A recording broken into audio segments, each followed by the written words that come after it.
Can you tell me, I've seen the technology you showed me and stuff. Can you tell me, has Lakeview upgraded their equipment in their? No idea. You don't know if they're upgrading their police car or not? No idea. As far as the computers, and they can tell where a cop's at or a policeman, they don't have that. No, they don't have that. You know, and you have to have, this is through a program through the Department of Transportation, and you have to have a minimum of 120 reportable accidents in a calendar year in order to receive this program. This program is free. So we meet that criteria because we have over 120 reportable accidents in the county. So there is an online program or a web-based program that's coming out for like Sac City or Lakeview if they were to want that, but that's not currently up. So they will not have this technology. I know what you and I talked about. I just want to make sure that everybody else was shared with that information. I got a question. Do you guys patrol like every day if they do this, or are you just here like certain days, or? It would be 40 hours a week at a minimum. Here's kind of what we do in Odebo, and they're a 40-hour-a-week contract. Now, we try to get about 6 or 6.5 hours a day in. We try to break that up during the daytime and in the night.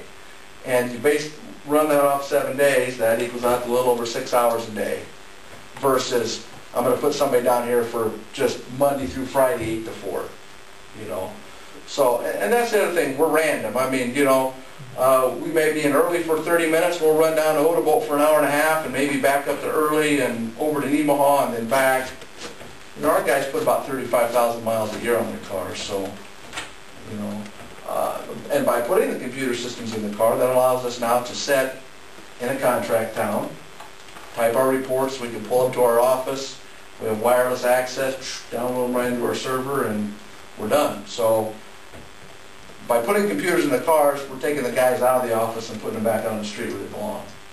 You know, we have a lot of paperwork, and we, you know, literally we can be tied up all day sitting in the office if we wanted to be. So. Any questions for Sheriff? You said it was free? The program is MOC, yeah, and TRAX. It's Traffic and Criminal Software. And what it is the DOT. My goodness. Somebody has to pay for it. Somebody. It's taxpayers. No, it's produced by the DOT. They do this because they want our accident data. And that's why it's based off the reportable accidents, is they want that crash data.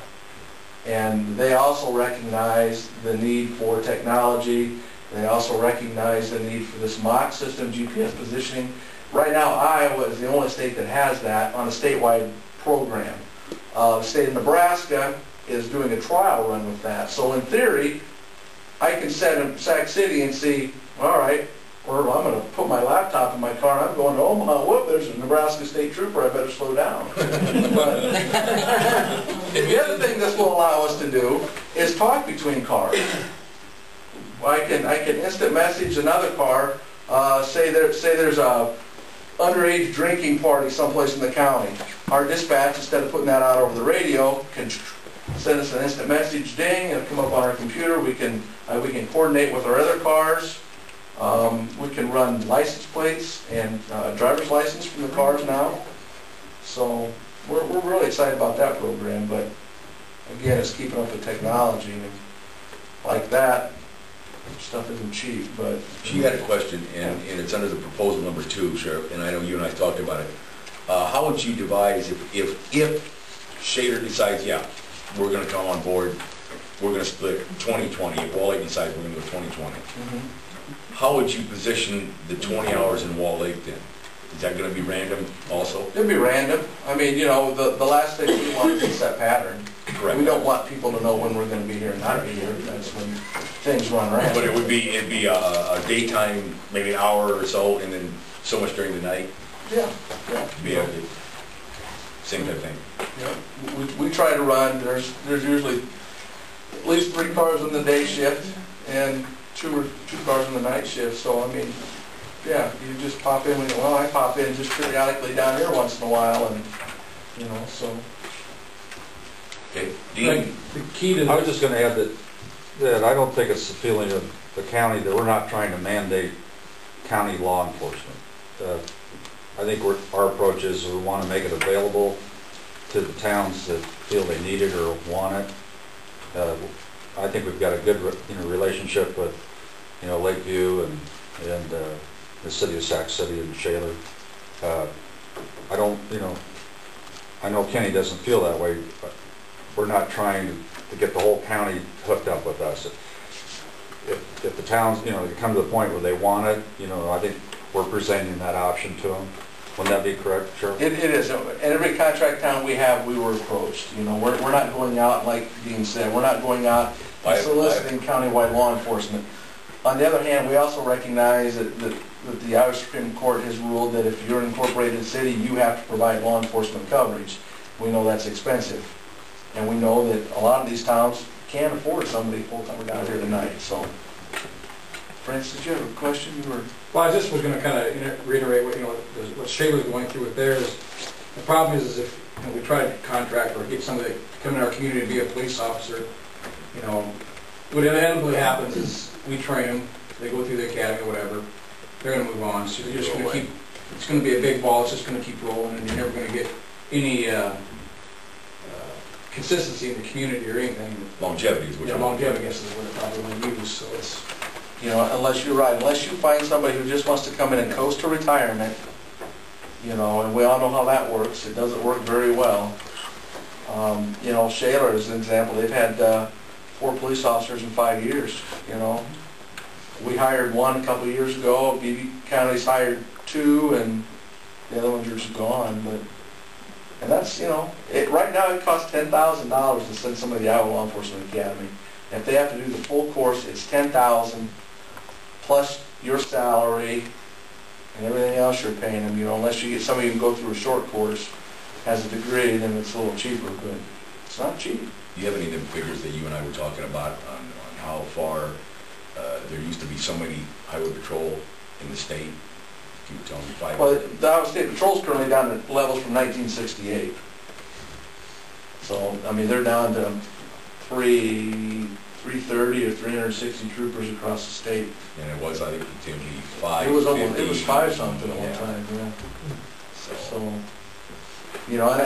let's face it, nobody likes getting a speeding ticket, but we need them out there. They're out there for a reason, and we need them.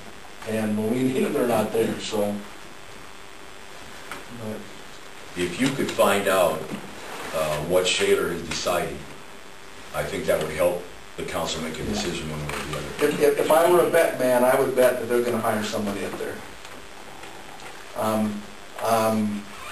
I'll bet my next paycheck on that, but. Careful, you didn't bet on Seattle. Talking to one of the city councilmen, that particular person was in favor of the Sac County Sheriff's Department, but there's about 4 other ones that weren't. Well, we had went to them. The police chief, the first police chief, Jeff Hansen, went to them a year ago and wanted them to contract, and at that point they said no. And then he quit, and then they brought it up again, and their philosophy was, well, we voted no the first time, why not this time? And I think there's a couple issues up there. One being, I think they really truly believe we'd never be up there, which, clearly is not the case, but we already have a deputy that lives there, so. But anyways.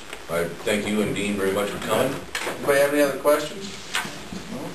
Well, it sounds like you don't have a lot, are there not a lot of candidates going into law enforcement? Well, you get a lot of applications, but you got to see what you're getting for applicants too. Not everybody's fit to be a cop. Is the academy just not cranking them out fast enough as far as people wanting to go into the field? Or? Well, I think, first of all, getting into law enforcement and government work right now is a bad choice. When you look at budget cuts, layoffs, I don't know how many Des Moines PDs laid off, over the years, and Omaha PD, so, you have that aspect of it.